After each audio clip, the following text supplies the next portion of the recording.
still on blue side. Well, we're seeing a lot of the same bans all over again. This time, Glue being banned out within the second ban rather than the third. I do want to see the adjustments here. We do see the Lancelot get banned out for the side of OP, making sure that at the very least, they can punish Kyrie. The man needs to be human at some point. I mean, he is the one, and you never know his limits. As soon as he debuted into the MPL Philippines, everybody saw his potential, but it took years. And who'd have thought it took him being an import to actually shine and get on top of that mountain? It's difficult to hold on to that moniker, the Sky King. Some even saying Kyrie Esports last year, but now as Onic, this is a full, good-looking squad where they have multiple avenues to win. And I think all teams have kind of recognized after seeing the World Champions Echo play, having those multiple avenues gives you such an edge over everybody else. And this is what you can expect from Onic, right? If they win game number 1, they're not going to stick completely to what made them win game number 1. They're going to be adjusting on the go with their opponents as well. You see a Lancelot ban, they are going to let go of the Fredrin, and they're instead going to ban the Yves. And here, with Fredrin left open, it's instantly picked up by OP. Personally, for me, I think that this could be a potential bait. This is a flex pick, but I'm foreseeing that OP want to be able to get this Beatrix into a carry-specific matchup so that Basic can actually roll over that lane and focus very much on his side of the map. Onic, for all we know, this is CW. He could get the Claude all over again and say, yeah, I'm not going to fall into the pit trap just yet. Yep, so Mr. Worldwide, Coach Dale, see the adjustment coming from a mile away. But Onic obliges. There's the Valentina, so they want to have their choices open too. They want to make sure that OP stay honest and they pick up the Arlot, which likely is going to fall in the hands of Boots, but we have seen Kiboy play him in the roam. Hoon's got to be careful now, you know. Onic, they're really smug about things, and I think if Hoon doesn't pick up a mage, they're going to do the same thing they did to Sans. No. Yeah, they're going to try to choke Hoon out. If Outplay don't pick up a mage here, I have a feeling, I can sense Coach Denver, Coach Yeb, just smiling, smug smile. All right. Well, they go ahead and arm up Shark, and there you go. They know. All right. Coach Dale knows Yeb. They're good friends. They've been working in the same leagues for years now, and they give the Farsa over. Farsa and Franco. That's a very fast rotating duo. Okay, I think this is all right. I think that the way that they're leaning towards here, at least they've kind of pivoted in the way that they're looking to approach the draft. At the very least, passing over the Feathered Airstrike or even the Bloody Hunt over to the Valentina is going to be generally okay, but both are making sure that they don't show what their marksman is just yet. And I think this is a really important point because the mindset, unless Coach Yep shows, you know what, let's get the Claude early on and then see how OP responds. I think the Claude is still a very, very good pick here for Onic. Then they can go just ban out the carry, a hero that should be paired up with Franco usually. But it's going to be the Beatrix, a bit more range to play with. They know right now with the Valentina and the Arlot, they are lacking in that range department. So they want to get a little bit more some more tools to actually go and siege. Question, Mirko. You think by any chance Keyboy is going to get his hands on the Arlot? Oh, that's still an option they can go for. Up against the Franco, it's going to be really, really good, right? You try to go for the Bloody Hunt and you get instantly Final Slash back. I think it is a possibility, and I think again, they're utilizing this as a flex pick. Exactly, right? Because they can still go, oh, you know what? Yutong. Then I don't have to always waste that Final Slash with a flicker just to cancel out the Feathered Airstrike. Yep. But also, the Fredrin is still a flex pick. So again, I think both teams just want to keep that option open. They still want to answer back.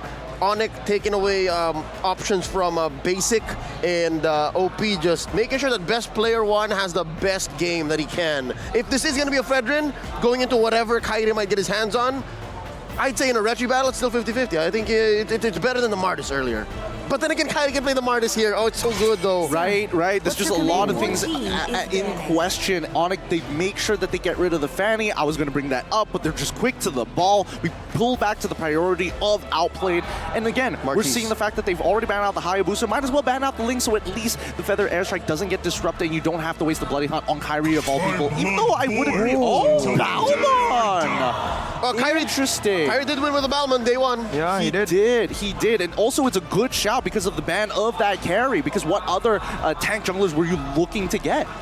This is a very, very good ban. Again, Outplay, right? Something that we weren't thinking about, the Balmon, but I honestly feel like with the Farsa and the Fredrin, they're just going to last pick the jungle. The Ling is still up for grabs. Ling, Martis. Exactly. I think the thing is, do they want to utilize the Arlot pick all the way to the end? That's the big question here, right? Are they going to keep a secret all the way? Exactly. Do they want to do that? maybe pick up a roamer first. It's fine. It's fine like if Keyboy doesn't get this Arlet because it's already a very good lane for Boots. He knows exactly how to play this, and even if he gets countered, never mind. If they pick up the counter, straight up, they know. They know. Good call, Gideon. Arlet going roam. All right. Unless. Unless. It shouldn't be the case. Yuzong jungle? No, Arlet jungle. Ooh, even Arlet jungle would be quite a fun time here. But for now, I think just great drafting so far coming in from Coach Yeb. They kind of revealed what needs to be revealed, and now the question goes over to Coach Dale. How do you respond to this? Because at the end of the day, Hoon is not going to have a fun time, especially with the Black Dragon form, chasing him down every single time you see the Feather Airstrike being activated. Link pick is coming. I'm sensing it, man, from Onic. So OP, maybe they want to take it away? It's too risky, though. And that's what's difficult. From game 1 to game 2, there's still an overload of dive. It's still dive city. It's our showtime. Okay, we see the Claude.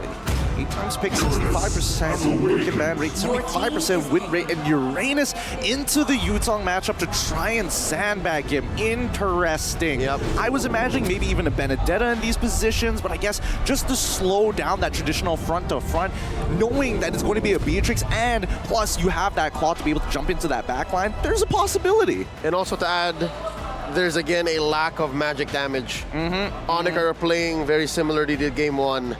Their draft will show this. What's Kyrie gonna pick up? I'm feeling Ling. I'm feeling an Assassin right now for Onic. But if it's not an Assassin, safe pick should be just the Martis up against the Franco Or the Fredrin. Or Alpha. Or Alpha. We have seen that from Oh, Alpha shreds all 3. RG Slate Singapore. Better to Let's be see. feared Oh, they need magic. I mean, Magic. they need magic. There's It's the magic. Amon, 100% win rate. Firefox Impunity showed what this pick could do. The potential. Omawa's back in MPL Indo. In Indo, he's probably smiling. loving it. He loves Amon. He played like 1,000 games on it, I think. Are you serious? 1,000 games in a month? Oh, that's way too many games for my liking. But honestly, I was thinking even the Guxian would have been pretty okay, especially if you really Guxian. want to shut down this Farsa, because again, it's not real world manipulation. You don't get a shield to protect yourself.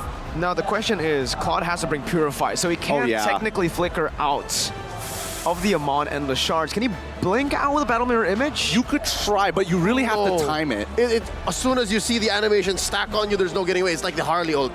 It's like Deadly Magic. You can escape with the flicker. You can escape with the flicker, and you can get out of it with the BMI as well, but the timing is really, really key. Okay. So again, a lot has to do with what's their current ping, what's the current frame rate, and more importantly, when exactly is he going to throw it? Because this projectile, it needs to collide together. That's when you go to the BMI. All right, ladies and gentlemen, here it is, Onic. One more game to secure match, or the match entirely, and actually become first seed of the group. That's right, it'll make it all the more interesting when OP does eventually meet the local champions in Burn X Flash. Looking at the start here, very similar to game 1. It's a duo in mid, both junglers starting up purple, and then a man-to-man defense in their side lanes. Interestingly enough, you hear the crowd. This is beautiful. It really is. It really is. It's great to hear that the crowd are both excited for OP as well as Onic. Boots. Got a few stacks. He's not gonna die here, right? Okay, he's fine. totally fine. Okay, so early rotations again. We are not seeing the early rotations, especially from the roamers or even the super boost of sacrificing a little bit of EXP just to make sure that your jungler hits level 4 a lot earlier than your opponent. Something to note, instead of the Purify, basically he's rocked into the Sprint. A little bit of a throwback. It's been a few months since Sprint got nerfed itself. It's not as strong as it used to be when it got reworked, but Okay, a dive attempt right now. Best player 1 doing some damage, but Boots now gonna be able to dish out some damage. Sans rotates down below. First blood is picked up, but the jungler will fall. And Reshi, he fell to the turret. The turret took him down, yeah? very expensive, 2 for 1. Interesting. Best player had his ult the entire time there. I thought for sure he was gonna 100 to 0 somebody. He didn't get the stacks. He needed the stacks. He had plenty of gray health, to be fair. He was put down to pretty low, but he wanted to make sure that kill goes over to the right people. Oh wait, hold on, Shark. Oh man, there's another pick off right now with the Endless Shards as well. Kyrie's taken low, but he's still gonna be able to escape for a bit until the Emperor's Wrath comes down. Keyboy needs to be very careful now. Jumping in with a vengeance, walking Hoon down, just one more hit with a vengeance again. Keyboy, does he do it? No way, Keyboy. One more hit, and he buys enough time. He baits Hoon over for Sansa to pick up the kill, and it ends up being, I think, worth it for OP. No, it was a mid for a roamer. It was mid for a roamer, to be fair, and worst off yet, Hoon was just looking to try and get the level 4 as soon as possible, and unfortunately, Sands was the one doing his job. So it's a little interesting to see how this dynamic is working, but notice that we see the macro movements across the map, right? Shark is going to start this off first, take his time with it, and then allow the rest of the... Oh, Ureshi. Final slash. That's the end of shards. kill? Ureshi down. What? Shark even gets a little bit of that damage, and Yeah. this is what we mentioned with the Uranus pick as well. That burst they needed, and with a Purify or a Sprint, you can't really escape from it. Yeah, no, the consecration at this level of the game, the level 4, it's very slow. Now look at the aggression from Onic, cordoning away the rest of OP. Clear turtle take for Onic, slowly building up that lead. 500, 600 in about 3 minutes. Something to talk about here is the fact that we haven't really seen much action from the gold lane. But wait, Shark's fine.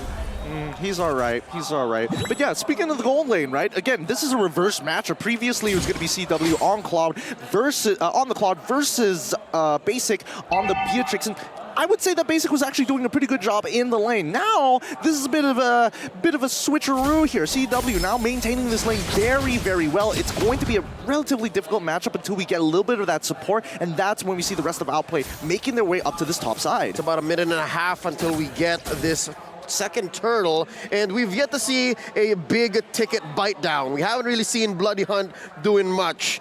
And so far, we have to acknowledge the unparalleled genius. Kairi has achieved 14 legendaries, 1 maniac, and 7 triple kills, and of course, 10 first bloods in MPL IDS 11 alone. That's some numbers right there. Well, you know, season 10, he took home 3 trophies as well. So, you know, if you want to keep on stacking. His first season. His first season ever. So in the second season, the team just really clopped around him. And you can see even here, the mechanical prowess from Keyboy just showing up, able to just sidestep easily Shark's Iron Hook. And they're controlling this side of the map so easily. They're controlling the neutral objective and even giving an invade threat super early on. Yeah, they're just making sure that OP doesn't get to beeline it for their game plan as soon as possible, right? It's about efficiency, and if Onic can slow it down, then this is going to be a slow burner, a slow bleed until we see the item power spikes come on through. Amon, for an example, already with the Genius one is looking very, very nice, and the coverage of the different types of damage that we mentioned before, magic and as well as the attack and the physical damage, is looking really, really good. So people like Ureshi, he's going to need both the Dominance Eyes as well as an Athena Shield just to sustain. And that's going to overload the economy of Outplay. Not to mention he's rocking the penetration boots. This Amon hurts, whether he finds best player, Shark, or even Ureshi, specifically Ureshi, who again has to start building what? An Athena Shield plus a Radiant Armor in the late game. It's so hard to be Outplay right now. Oh no, Bloody Hunt is ready. Basic is still holding on to that Battle Mirror image. Gonna be gunned down right now as the flicker comes through. It's still gonna be 1-for-1. Gold lane for gold lane. Sans trying to escape right now. Who did it? Damage best player won! They just won the retrieve battle, but he gets taken out of the board as well. It's a 2-for-2, but it was a shutdown. Ooh, how worth it was it? Marksman for Marksman, jungler for mid laner. But here's what's unfortunate. They put the money on Shark. They gave the roamer the kills. He got 2K there. So technically, in terms of gold efficiency, Onic is going to come up on top ever so slightly. But at the end of the day, the itemization is going to be super interesting here, right? Oh, this isn't going to kill, right? Whoa. Yep, not going to kill, but 1.8K is a lot of damage. And I think at a certain point, you have to start considering whether Radiant Armor is probably the better way to go about it, just to kind of cover the situations, plus maybe even a Twilight Armor. All right, silver lining though, given the double kill that Shark got, he already built himself a good chunk of defensive items, magically speaking, as well as best player. So they're gonna try to stop this invasion. It's gonna get better for them. It's gonna get better. The map coverage, I'd say, much better. I think as of right now, in the state of this game, right, Onic are going to be leaning on the 2 linchpins, Sands as well as Kairi. Eventually, the rest of them are going to come back up into this game with their physical damage, but let's see how this fight actually breaks out. All right, Keyboard's still holding on to that final slash, probably waiting for a few more members to be visible on the map. But both of the teams, they disengage. They know that there's nothing worth fighting for here in the mid lane, and they just transition over to that bottom lane. Basic is really rotated a bit earlier so that he can get better farm, better space to farm, but now you can really see the response. CW took the turret up top and is rotated also down below. Yep, it's too hot up there. Not a good space, not a good place for basically missing that hook by an agent. There's a bite down. Quicker Bloody Hunt. Kyrie's locked down right now, and the damage comes through again. Keyboy with the final slash, a bit too late to save his jungler. And now with this, they should be able to threaten this turtle or this turret take, and it should just go down for free. That's a shutdown kill as well. Kyrie was sitting at 3-1 there. 3-1, so yes. that stops the streak and gives a good amount of gold over to OP. Given what? 300 gold now. This is the first time in this series that OP are calling the shots. Yes, and that's great because this was an amazing call coming in from Outplayed, right? They sent their 3 members downside because in the previous game we saw this happen again on that second turtle. The fact that Onic was looking to try and punish Basic. Nice try, Grand Theft Turtle there, but Keyboy didn't have the right amount of damage. Again, this is a roamer Arlot, but look at this. Purple. Oh, best player. Nope, Sans got it. Close call. Attempted though. Still not on Kyrie though, so I think it's still a win for Outplay. They are Displaced hitting it. Kyrie. Yeah, displaced it, and Best Player 1 has a level lead now on Kyrie. Onic, they've lost their gold lead completely in the early game, and this is where Outplay can literally use the mid-game power spike. As you just mentioned, they utilize it instantly. Keyboy gets picked off, and Outplay are on the board. Yep, Shark is really feeling himself now. He's getting a bit of momentum for his team. His Bloody Hunts have really turned this around for them, and the lead is slowly starting to add up. Like, look at your Ureshi. He's already finished his first item. He's almost about to complete it. At least should be completing his second item, and I think he should generally be okay for the rest of the game. But I can't say the same for the rest of the team of Onic. How far are they going to hold back? Because if we're talking about scaling, right, it's only going to be CW and as well as Sans, who's going to be the majority damage dealer. Boots, we haven't really seen him get into the fights like game at number 1, and I think they're trying to set up for that situation all over again for this first coming Lord. And OP somehow may have gotten used to it. After game 1 and maybe a majority of game 2, they understand when and where Boots comes in with the Black Dragon form. Yep. So they understand that now, specifically Basic and Hoon. Looking at the items here, it's Best Player 1 versus the 1. Very low. That's a fight. Oh! Close call, close call. Loving the Radiant Armor. Radiant Armor saves his life there, but he's a little low. He may need to recall here, or at least find something to spell vamp off of, while the rest of the team is going to pull on backwards. Onic losing 3 of their ults compared to 1 from Ureshi. So at the end of the day, OP will have first control over this Lord Pit. Very, very solid. Also, Basic just getting a tier 2 turret down below, using the chaos that its Best Player was able to kind of force out from Onic, and now they are in complete control. That's right. First Lord spawning, 2,000 gold lead. Peter has been doing work. The half of the map, lower half of the map, all belongs to OP. A majority of them to the name of Basically. Yep, look at this. They're doing it again. Onic, they're trying to make this.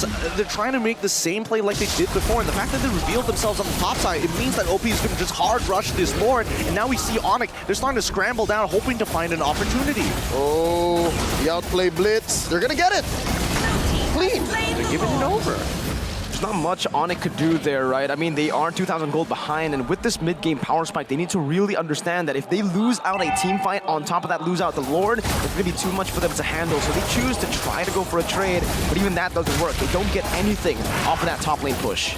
I just love the coverage coming in from both Ureshi and as well as Shark. They realize, hey, it's weird to see Kyrie on the top side. I know they can't do anything, but what about the rest of our jungle? So they start moving towards that top side, making sure they take safe paths, and they start checking rushes one by one, hoping that maybe they start spotting out the members of Onic. This Lord here marching down through bottom lane, outplay taking it slow, letting the waves crash on through organically.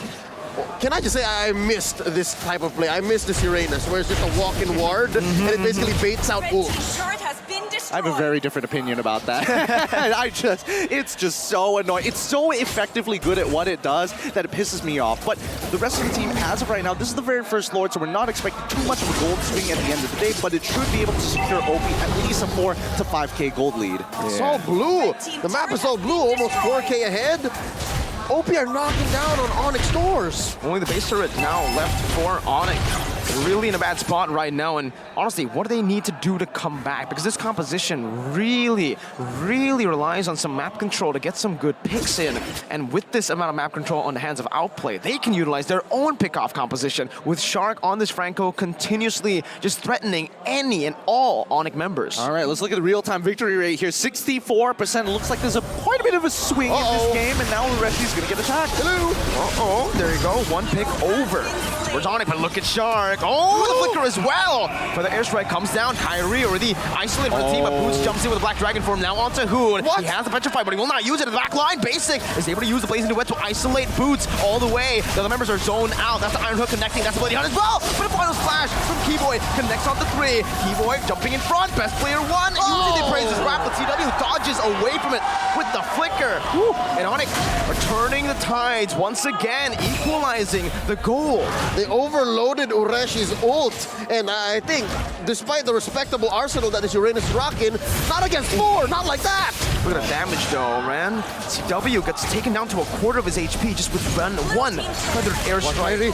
Kyrie clearing out, taking away the Orange buff, threatening Basic as well.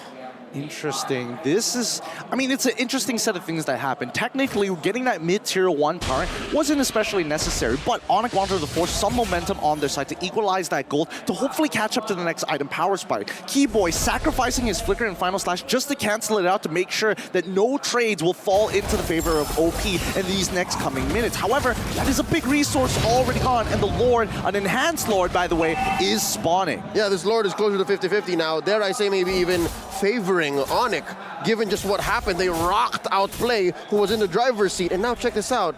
Bush control. Sans does have the Bloody Hunt. I wonder.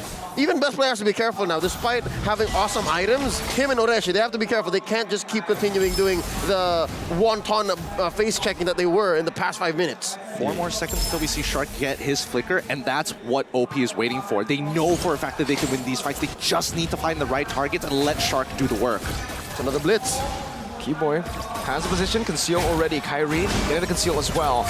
OP are on the Lord, they have it down, but now the Black Dragon form comes down from Boots, trying to open up the map for the team. Maybe even initiate right now. As best player 1 is able to taunt them up. Boots! Oh, the fire on the back line. Who's going to be targeted down? The Furious Dive connecting as well. That's the passive. Rolling down. That's going to be Basic in the back line. Doing so much. Best player 1 wins the retry battle. CW doing some damage back again on the Shark right now. It's a double kill for CW. It's a triple kill for CW. Messy trade, 4 for 2. OP walks away with a big one, but Onic took bodies. Keyboy, he played that perfectly. He absolutely baited like a champion. He's walking in, he's hoping to cancel the feathered airstrike, calls attention to himself, and the next thing you know, Boots cancels out an off-tempo play for him, jumps in with the Furious Dive to get the Petrify to cancel out Hoon straight away. Let's look at it one more time because it was so good. Once that feathered airstrike is gone, CW can now participate in this fight. Basic tries his best to take him on the 1v1, but Sans instantly on him, decides to take the Bloody Hunt instead of anything else. Well, you're talking about the setup, and I'm looking at the payoff, that Boots, Petrify, all-in combo, taking down Hoon as he was flying away. But again, I think that Instant Reaper was also just importantly for best player, who in the mayhem of all of that, still took away the Luminous Lord. Wow, man, you gotta give props to best player. I was really surprised. He was 1 HP, the Endless Shards was on him as well. The fact that he just went through all that chaos and still won a retry battle against Kyrie, hey, this is his debut on the international stage. He's doing pretty good. Yep, he's got a good pair of pants there. Could build up to something else. Maybe some way, somehow, once these Lord dances get more intense, sells the Molten Essence, gets himself an immortality. Yeah, but I think that's going to be a very good option here. And I think, you know, at the end of the day, we are starting to move into the later stages. This is where we're expecting Outplay to start getting very, very strong, basically, and as well as Hoon having enough firepower inside of them. I don't see the Holy Glaive just yet, the Divine Glaive just yet, but it's going to be completed in a little bit, right? No objectives to fight across the map in 70 seconds to get to that point, more than enough time. I foresee Hoon thinking twice, should I get Immortality first or DG? Either will actually propel them towards a winning position. It would. Oh, Shark. Oh, best player. Good instincts, man. Good read on the map. Almost finding Keyboy. Yeah, but look at this. Look at the bush control that Onic is holding on to.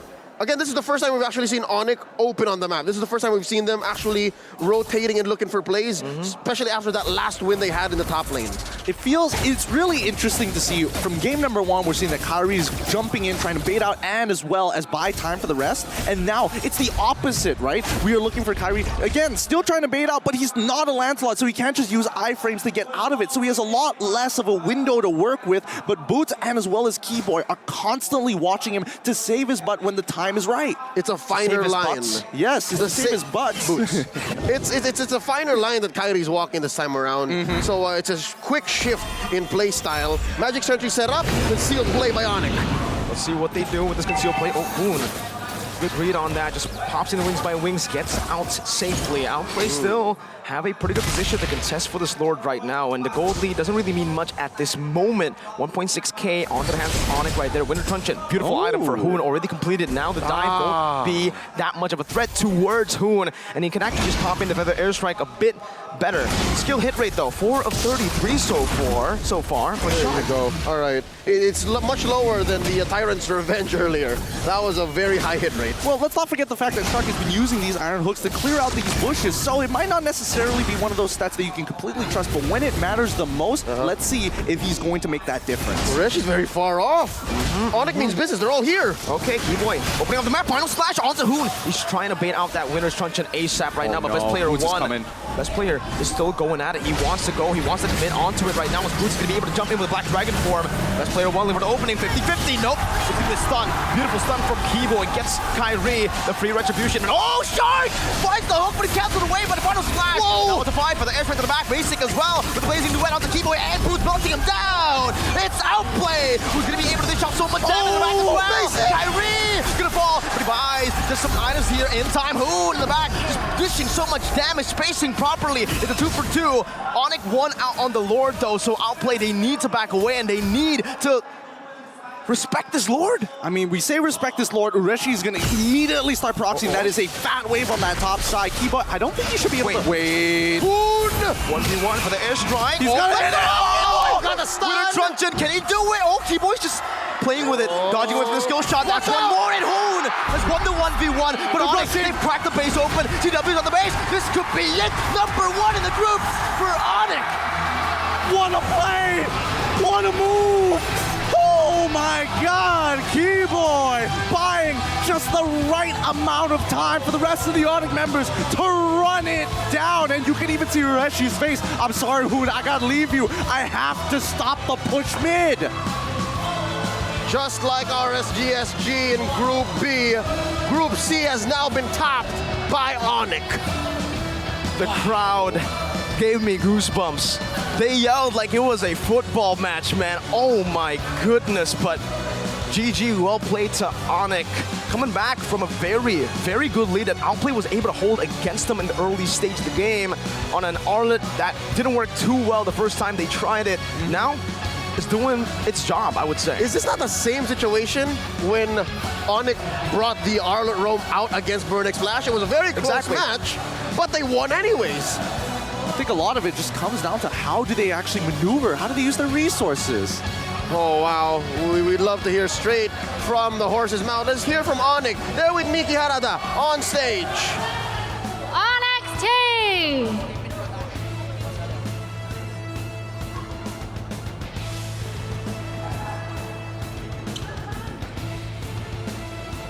So I might have an interview. So the first one is Kyrie. What? Interview? Okay. Yeah, okay. Okay. សូមសម្លេងឲ្យ Onyx មួយមក So the first question is, how do you feel about defeating Outplay and securing top spot in Group A? I feel good that I got carried by my teammates. Okay ក៏អារម្មណ៍ល្អជាមួយនឹងការ secure ជាមួយនឹង sport ជាមួយនឹង Group A របស់គាត់អញ្ចឹង So the next question, between Outplay and Burnix Flash, which team do you think is the stronger team? For me, Burn next Flash. Burnix Flash! Okay. So the next question is to Keyboy.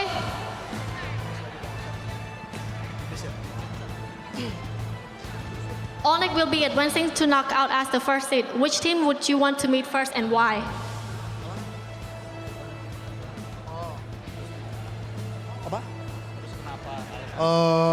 Of course, Echo. Echo, why? Yeah, because strong. Strong. Oh, okay. សូមសម្លេងហៅឲ្យមួយមក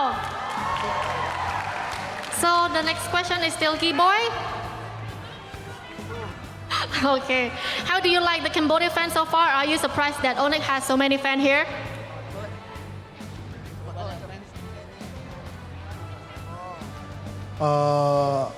Of course, I'm happy and thank you for support us. We can do the best. Yes, okay អញ្ចឹងអរគុណសម្រាប់ការ support គាត់ហើយគាត់នឹងខំប្រឹងអស់ពីសមត្ថភាពលទ្ធភាពជាមួយនឹងការប្រកួតរបស់គាត់ So next question, Katie.